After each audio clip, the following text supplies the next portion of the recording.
Light-hearted. Offbeat. Stories That are not necessarily the news. Of course, this week the T20 World Cup gets kicking into full gear. So, you think West Indies are going to win this time around? You think we can win? Possibility is always there. Well, probability though is what we're talking about. Well, all things are, all things are possible.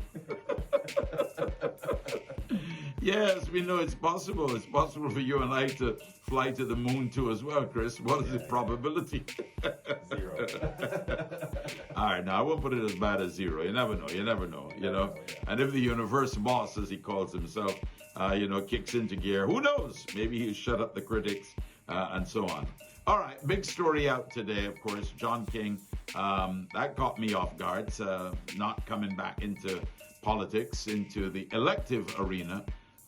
Especially after he had said no comment on the weekend, but he was obviously saving his comments for the branch meeting, which he said would be a routine meeting. There was nothing major on the agenda.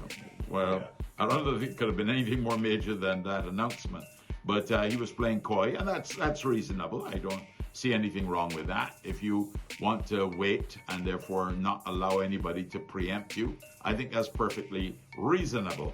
The journalists just have to be there at the appointed time to do what they have to do, right? So I don't see anything wrong with him saying, no comment a few days ago, and now then coming out and giving his side of the thing and saying, well, I'm done with that. DWD, done with that, right? Now he says I'm not.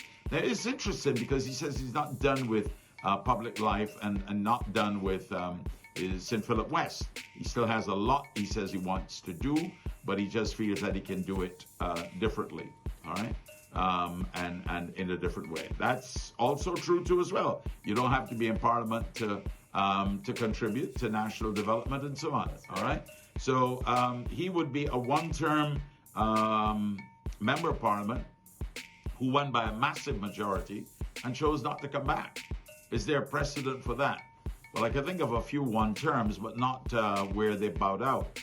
They were defeated. So he is the undefeated one-term representative for St. Philip West. So St. Philip, interesting, right? Okay. All right. We talked about that. We talked about the T20. And then I came across a story this morning where the Spanish Prime Minister is saying he is going to outlaw prostitution. Now, some years ago, it was decriminalized. And now he's saying that, there are gangs and mafia and all that sort of stuff running the thing, and that there are apparently over 300,000 women in Spain who are actively in the prostitution thing. But it was a statistic that I heard that jumped at me, Chris.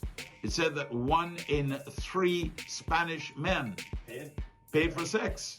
1 in 3. That's 1/3 of the population. Yeah, boy. Wow, that's a pretty high number. What do you think? Yeah, of course it is a high number. Yeah. I was shocked when I saw that. I was Yeah. 1 of the 3. Yeah, I heard it in your voice while you were reading it as a news story. I wonder if that 33 and a third % is also an indicative number across Europe. It'll be interesting to find that out. But 33%, 1 in 3 men in Spain. Okay. We have any local stats? Do we have any flights to Spain? Those are some things that are definitely not Necessarily the news.